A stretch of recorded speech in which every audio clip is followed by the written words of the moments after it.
Hi friends.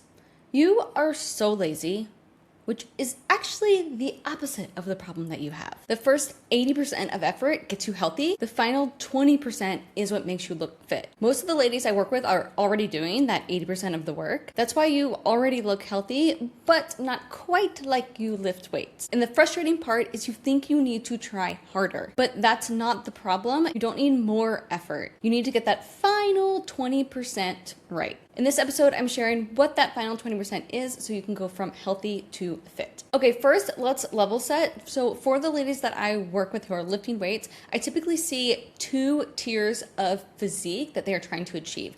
The first one is that sub 25% body fat. And so that is where you are healthy, where you look good in clothes, you don't look like you have any extra body fat, and the muscle is there, but maybe it's not like clearly visible all the time, but you can see it when you move certain ways. Like, okay, I've got some muscle under here. Everything is still like pointed up. If you don't have that muscle, it generally is like things start sagging or pointing down. So overall, this is what that first tier that women try to get to. That 25% body fat, or another way to look at it is about 75% lean muscle mass.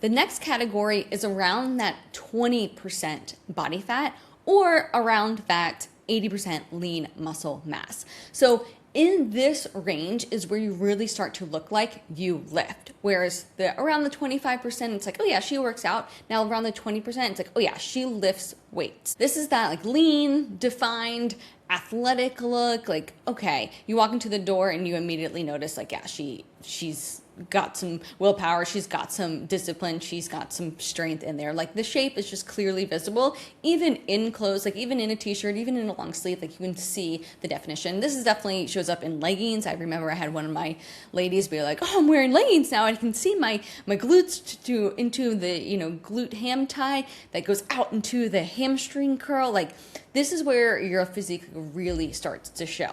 So the jump between one to the other isn't more effort, it's just a different level of execution. So most people are already doing that first 80%. So that 80% of effort looks like you were already working out. You consistently, right? You already have weights in your hands. You're already eating with intention. Maybe for some, that's like casually tracking macros here and there, or maybe not at all, but you still have some direction where you're just not eating like McDonald's every single night, but you have some general like guidelines that you internally follow, even if it isn't perfect.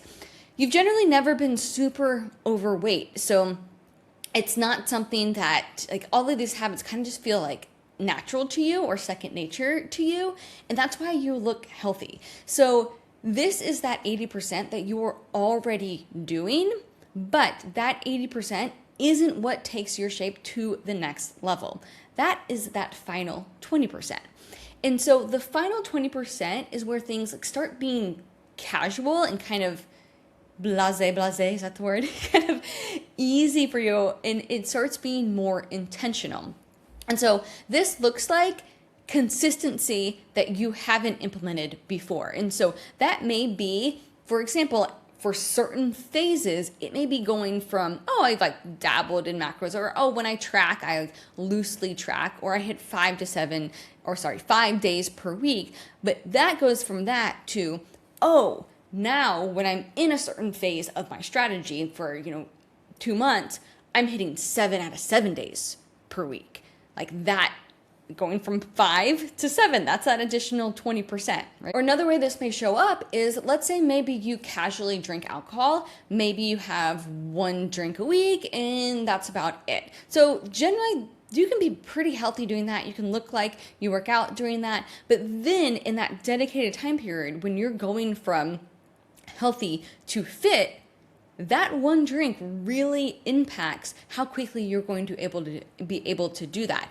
And so I find when people who are already healthy, right, they're like, well, I can have this, it's not that big of a deal. It's like, okay, well, it just depends if you want to go to that next level. Like that is in that 20% of being able not to have that drink for that short period of time. Another example of this is when you're in the gym and you already lift heavy, you've already got weights in your hands, maybe you've done CrossFit and you're hitting, occasional PRs with back squats. This is me, this is my story. And you're like, yeah, you identify someone, yeah, I lift heavy weights. But there's a difference between that in that final 20% where it's, oh, I train to failure every single week. That is a huge difference. And then another example of this may be, oh, I generally eat healthy, which is great and fantastic, but the difference between that in that 20% is, oh, I have a strategy where at times I'm intentionally eating more, and then at times I'm intentionally eating less, and then I go back into eating more. It's those specific phases and the timeline around that, not just one thing you're doing for the long term. Now I hear you, some of you are thinking, okay, Jenny, you're just telling me I need to be more precise and more accurate and more consistent all the time, and therefore I need to try a lot harder. But that's not actually what I'm saying, because you don't have to do these things all the time. You just need to know what to do and when to do it. And then these are just a few examples. So here are the 3 mistakes that I tend to see when people want to go to that next tier and to that like up-leveled body composition. And so the first thing is they don't know what to do. And this is the biggest factor. So they keep going back to that 80% and keep trying harder. So that may be like, okay, I'm going back to eating healthy and I'm just going to do better at eating healthy. But that's not going to take you to the next level because that's just too vague, right? Eating clean is just too vague, or trying to be better, it's just too vague. Another thing would be working out more, right? Okay, well, I already lift, I already work out, I'm just going to do more of that, whether that means I'm going to do every day, or I'm going to add on cardio, or I'm going to add extra abs at the end of every workout, which I have done. And same thing, right? That 80% is what like got you healthy, but that is not what's going to take you to being fit. The other thing is like if you already track macros and you're like, okay, well, I'm just going to track macros better. It's like, okay, well, even if you were hitting that 7 out of 7 days per week, that doesn't need to happen all the time. There still needs to be a strategy behind it. So the first mistake that I see is just knowing what to do. Typically, people go back to what they've already done that in that 80%, but that 20% really means having a strategy, a science-based strategy. So the second thing that I see is that people will run into obstacles that seem unsolvable and then they'll stop. So for example, I coach on this a lot, and I get it because this is me too. They think, well, I can't train to failure like every single time because I'm afraid I'm going to get hurt. Like I feel like I'm going to get hurt. It just doesn't feel like safe that I can do that. And I'm like, yeah, I've been there. I've got that. And what's actually happening is you don't have the idea of what muscle am I working, what is the setup that I need, and how am I actually pushing it so that way I don't get hurt and I can kind of ensure I don't get hurt, and instead I'm able to push through that. It's really the nuance in that. Another example that seems kind of unsolvable is if you have a work trip or a vacation or kind of a social life that you still want to have as part of your life. You feel like, oh, okay, I either need to be like on top of it all the time at home, or I have the social life where I'm off.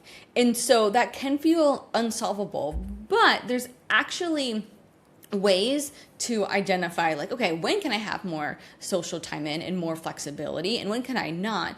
And then also when I do have that social time, how can I be strategic and how can I be intentional with including that balance, but also still feeling directional? So that is how people think at that next level. They don't think like, okay, I'm either on or I'm off with events, because there will always be events. The third mistake that I see people run into is that they're used to it being easy. So if it feels hard at any moment, they label it as, okay, well, this isn't sustainable.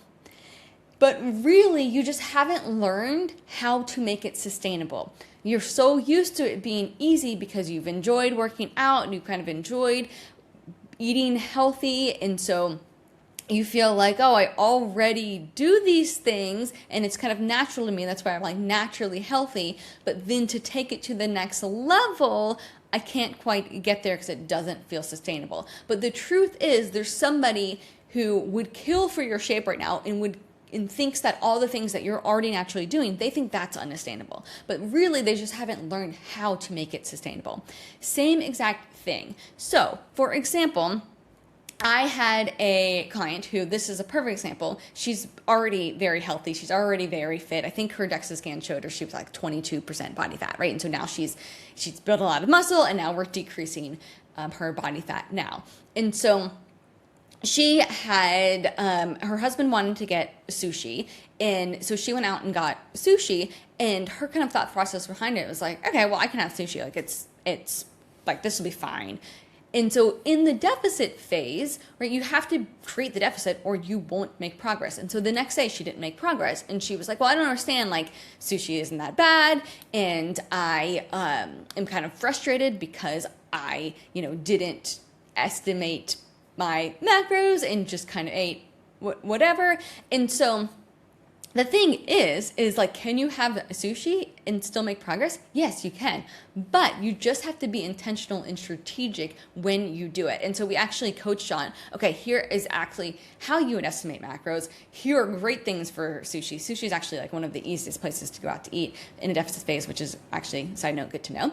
But she just didn't have that knowledge and that skill yet. And so now she has it, so that way she can do both. But if she didn't learn that, she probably would have thought like, okay, well, I can never go out to eat. This isn't sustainable. But really, it's just the skill and the knowledge and learning how to do it so it gets you what you want, but it's also sustainable. So in short, you're not lazy. You were already doing 80% of the effort. The difference is you don't want to just do more of that same effort you're already doing. You don't want to just work out more. You don't want to just eat cleaner or eat better or just track your macros better.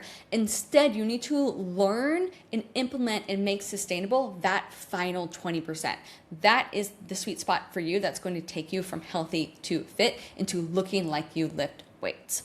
All right. Hope you enjoy this one, and I'll see you next week on the Create Your Shape podcast.